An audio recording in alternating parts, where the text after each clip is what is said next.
Hi dear students, आज हम लोग नरेशन से रिलेटेड कुछ मल्टीपल चॉइस क्वेश्चन देखते हैं। वो हाई स्कूल लेवल में भी मल्टीपल चॉइस क्वेश्चन चूँकि 20 क्वेश्चन मल्टीपल चॉइस के होंगे तो वो ग्रामर से भी हो सकता है। क्लियर। इंटरमीडिएट में तो अभी मल्टीपल चॉइस की ऐसी कोई बात है नहीं, कंपटीशन लेवल में मल्टीपल चॉइस पूछा जाता है।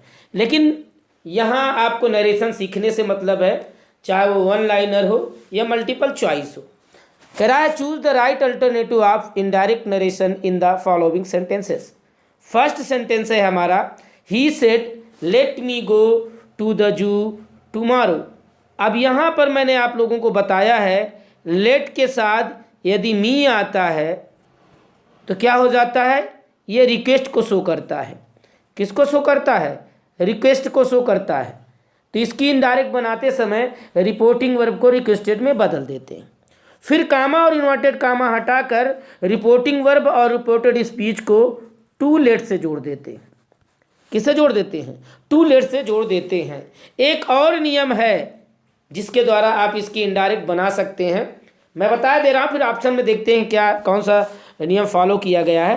तो एक तो ये नियम हुआ, रिक्वेस्टेड के बाद टू लेट से जोड़ देते हैं। दूसरा नियम आपका ये है कि रिक्वेस्टेड के बाद आप दैट लगाइए। क्या लगाइए? दैट लगाइए। ठीक है। दैट के बाद लेट मी के स्थान पर he might be allowed to का प्रयोग करते हैं। He might be allowed to का प्रयोग करके भी इसकी नरेशन बना सकते हैं। अब पहले हम लोग ऑप्शन की बात कर लेते हैं, जो सेकेंड मेथड इसका नरेशन इनडायरेक्ट बनाने का है, उसकी भी चर्चा हम लोग करेंगे। तो सबसे पहले हम देख रहे हैं, he said let me go to the zoo tomorrow. तो इसका होगा he requested to let him go to the zoo tomorrow का द फॉलोइंग डे होता है या द नेक्स्ट डे होता है। क्या होता है? द नेक्स्ट डे होता है या द फॉलोइंग डे भी होता है। द फॉलोइंग डे का भी आप प्रयोग कर सकते हैं।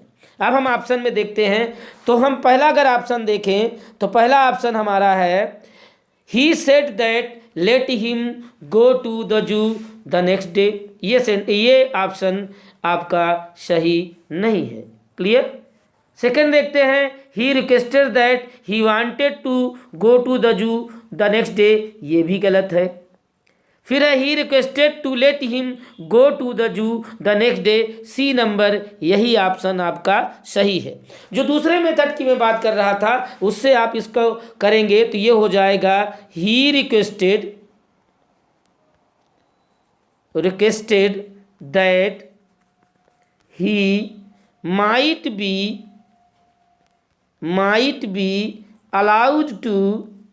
allowed to go to the zoo the next day या द फॉलोइंग डे का प्रयोग करके भी आप इसकी इनडायरेक्ट बना सकते हैं। तो दूसरे प्रकार से इसका नरेशन ये बन जाएगा, he requested that he might be allowed to go to the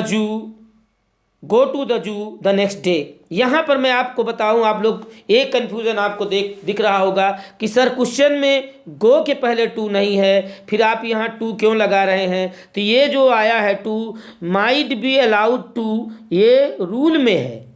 might be allowed to किस में है? रूल में है। क्वेश्चन ये मत समझिए कि सर सेंटेंस में नहीं था तो आप टू कहाँ से पा गए। तो ये माइट बी अलाउड के साथ टू लगा रहता है। क्लियर। अब हम लोग बात करते हैं सेकेंड क्वेश्चन की। सेकेंड क्वेश्चन कह रहा है, Pramod said to me let us wait for our friends. आप लोगों को कई बार बता चुका हूँ, यदि लेट के बाद अस आता है तो ये प्रपोजल का होता है, प्रपोजल शो करता है, अर्थात प्रस्ताव का वाक्य होता है। और ऐसे वाक्यों की इनडायरेक्ट बनाते समय रिपोर्टिंग वर्ब को प्रपोज्ड या सजेस्टेड में बदल देते हैं। फिर कामा और इन्वर्टेड कामा हटाकर दैट लगाते हैं। तथा लेट अस के स्थान पर, किसके स्थान पर, लेट अस के स्थान पर आप दे शुड भी लिख सकते हैं, आप वी शुड भी लिख सकते हैं। क्लियर। तो अब हम लोग इसका ऑप्शन चेक करते हैं कौन सा ऑप्शन सही है।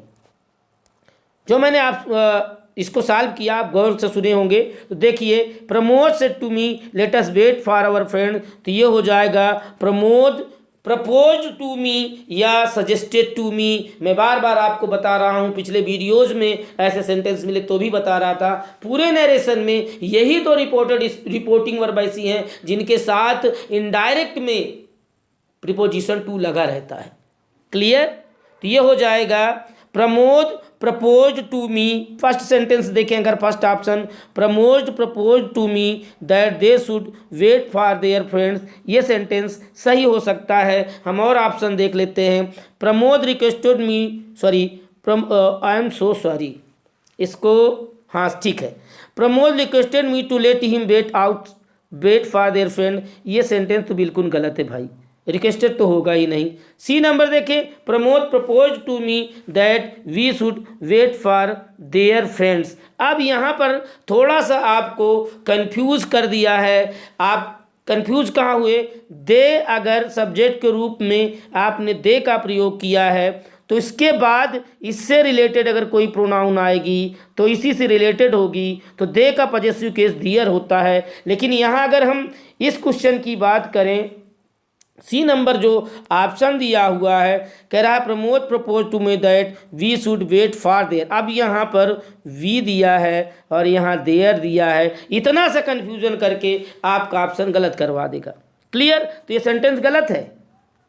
हम लोग बात करते हैं Pramod propose to me that we should be allowed to wait for our friend, ये ऑप्शन तो 100% गलत है। तो फर्स्ट गलत हो गया, सेकेंड गलत हो गया, थर्ड वाला कंफ्यूजन वाला था। थोड़ी सी अगर आप मिस्टेक करेंगे, क्योंकि लेटेस्ट के स्थान पर दे शुड या वी शुड लगता है, उस बेस पर अगर आपने वी शुड को पा करके आगे की प्रोनाउन नहीं चेक की तो आप सी लगाकर मिस्टेक कर सकते थे। क्लियर। तो सी भी गलत है, आपका ऑप्शन ए ही सही है। क्लियर। पूरा वीडियो देखिए और समझिए कि मैं किस टॉपिक की बात कर रहा हूँ और कहाँ कहाँ आपको क्वेश्चन फंसा सकता है, कहाँ कहाँ आपसे चूक हो सकती है, वो सारी चीज़ें आप लोग देखते चलिए गौर से और समझते चलिए। नरेशन से रिलेटेड जितने रूल मैं आपको बोल रहा हूँ, बता रहा हूँ, अगर इन रूल्स को आपको जानना है तो आप मेरे चैनल के प्लेलिस्ट में जाइए। नरेशन से रिलेटेड जितने भी रूल्स हैं, सारे रूल्स के वीडियो पड़े हैं और हर रूल का एक एक एग्जाम्पल भी आपको मिल जाएगा। अब हम लोग बात करते हैं क्वेश्चन नंबर 3 की। He said to his teacher good evening, good morning sir. अब यहाँ पर ये ऑप्टेटिव सेंटेंस का आ गया। क्या आ गया भैया? Optative sentence. ऑप्टेटिव सेंटेंस, इच्छा या कामना सूचक। क्लियर, जानते होंगे आप लोग। अब ऑप्टेटिव सेंटेंस की इनडायरेक्ट बनाते समय हमको ये देखना होगा कि रिपोर्टेड स्पीच से किसका बोध हो रहा, क्योंकि इनकी इनडायरेक्ट बनाते समय रिपोर्टिंग वर्ब को विज्ड, कर्स्ड या प्रेड में बदलते हैं। विज्ड, कर्स्ड या प्रेड में बदलते हैं। तो रिपोर्टेड स्पीच से पता करना होगा कि ये विश कर रहे हैं कि कर्स कर रहे हैं या प्रे कर रहे हैं। एक कॉमन सेंस में आपको बता दूं, याद रखिएगा, अधिकतर सेंटेंस में अगर आपको गॉड मिलता है तो वहाँ उसका रिपोर्टिंग वर्ब सिर्फ प्रेड होगा, प्रेड। क्लियर। अन्यथा की दशा में आपको अन्य चीज़ों पर भी गौर करना पड़ेगा। अब यहाँ गुड मॉर्निंग शब्द आ गया। अब आप लोग देखें, ये विश कर रहा है, ठीक है। अब इसकी इनडायरेक्ट अगर हम बनाएंगे, अब यहाँ पर ये सर दिया हुआ है अपोजिशन में। क्लियर। जब कोई चीज़ अपोजिशन में होता है तो उसका संबंध रिपोर्टिंग वर्ब से हो जाता है। अब यहाँ सर का मतलब होता है रेस्पेक्टफुली। इससे रिलेटेड एक सेंटेंस पिछले वीडियो मैंने बताए थे, फिर भी यहाँ बता रहा हूँ, आप लोग इसको गौर से सुनिए। ये हो जाएगा ही रेस्पेक्टफुली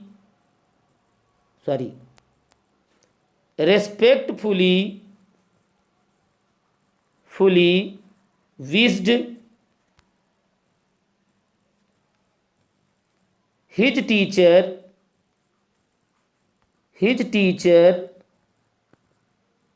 ये टीचर समझ लीजिएगा, गुड मॉर्निंग, यही हो गया इसका इनडायरेक्ट। कुछ बच्चे कंफ्यूज हो सकते हैं कि सर ये बताइए, इसके आप बताते हैं कि जितने भी इनडायरेक्ट बनाते हैं उनमें कामा इन्वर्टेड कामा हटाकर कंजंक्शन का प्रयोग किया जाता है, कनेक्टिंग वर्ड का प्रयोग किया जाता है, लेकिन आपने यहाँ कोई कनेक्टिंग वर्ड यूज नहीं किया। हाँ तो माय डियर क्यों नहीं यूज किया, उसका रीज़न है कनेक्टिंग वर्ड कंजंक्शन उन्हीं दो शब्दों या दो वाक्यों को जोड़ते हैं, दो शब्दों या दो वाक्यों को जोड़ते हैं। नरेशन में वो दो शब्द को नहीं जोड़ेंगे, केवल दो वाक्यों को जोड़ेंगे। लेकिन यहाँ गुड मॉर्निंग जो आप लोग देख रहे हैं, इसे देख लीजिए, जो गुड मॉर्निंग आप लोग देख रहे हैं ना, गुड मॉर्निंग कोई क्लास थोड़ी है बेटा, कोई क्लास तो है नहीं। क्यों? क्लास होने के लिए किसी भी सेंटेंस में SVO का होना ज़रूरी है, सब्जेक्ट वर्ब ऑब्जेक्ट का होना ज़रूरी है, और यहाँ तो ऐसा है नहीं, इसलिए यहाँ किसी कंजंक्शन का प्रयोग नहीं होगा। और इसकी इनडायरेक्ट बनेगी he respectfully wished his teacher good morning, he respectfully wished his teacher good morning. हाँ एक चीज़ और याद रखिएगा, he wished his teacher good morning respectfully last में भी आप लिख सकते हैं। क्लियर, परेशान मत होइएगा। तो इसका देखेंगे तो he wished good morning to his teacher respectfully, he bade his teacher that good morning. ये सेंटेंस सेकंड तो गलत है, फर्स्ट में चर्चा विचार करेंगे हम।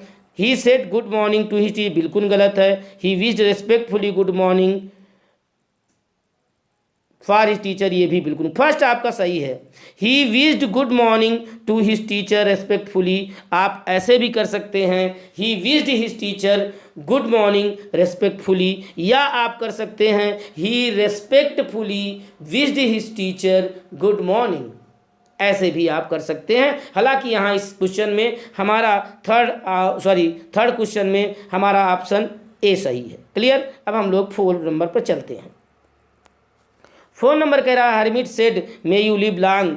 भैया हरमिट महात्मा कोई चीज़ कहेंगे तो ईश्वर से प्रार्थना करेंगे, ठीक है, ये भी ऑप्टेटिव सेंटेंस है, और यहाँ पर प्रेड का प्रयोग होगा, तो हो जाएगा हरमिट सेड टू के स्थान पर प्रेड कर दीजिएगा, प्रेड प्रेड फिर मी नहीं रह जाएगा, प्रेड दैट यहाँ सेकेंड पर्सन ऑब्जेक्ट के अनुसार मी सिर्फ इतने काम के लिए इन सेंटेंसेस में यूज होता है। अब अगर यहाँ प्रेड मी कर देंगे तो फिर तो वो हमसे प्रार्थना करने लगेंगे, तो मी यहाँ पर क्या करेंगे, ओमिट कर देंगे, हटा देंगे। क्लियर, तो he prayed that second person क्या है, सेकेंड पर्सन यू है, ऑब्जेक्ट के अनुसार मी का आई हो जाएगा, आई में का माइट हो जाएगा, लिव लॉन्ग, तो हो जाएगा। इसको हम फिर से देखें, ऑप्शन में मिलाते हैं, मैं बता रहा हूँ फिर देखते हैं। The hermit prayed that I might live long, तो ये हो जाएगा hermit wished for me that I might. आपको बता दें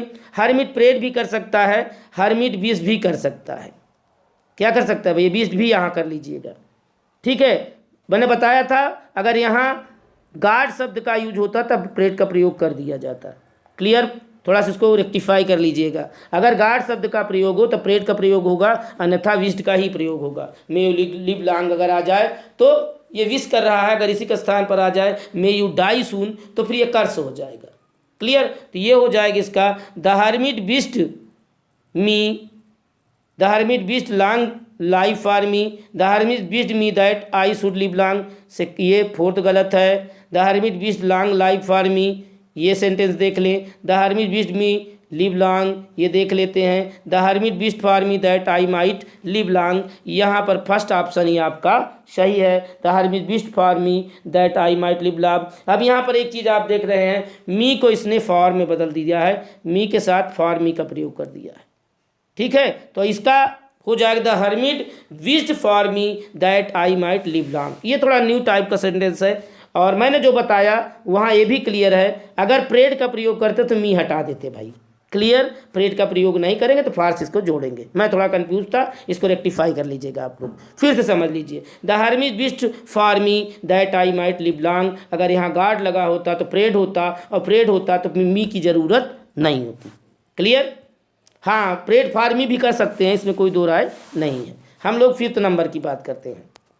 5th नंबर क्वेश्चन कह रहा है the wolf said to the lamb you have become very talkative, be silent otherwise I eat you, तो ये हो जाएगा the wolf told the lamb that he had become very talkative. देखिए lamb के लिए यहाँ पर प्रॉपर नाउन का प्रयोग जो हो, पर्सनल नाउन प्रोनाउन का जो प्रयोग हो रहा है सजीव वाले प्रोनाउन का, वो इसलिए हो रहा है क्योंकि यहाँ लैम जो है ये पर्सनिफाइड है, मानवीकृत किया गया है।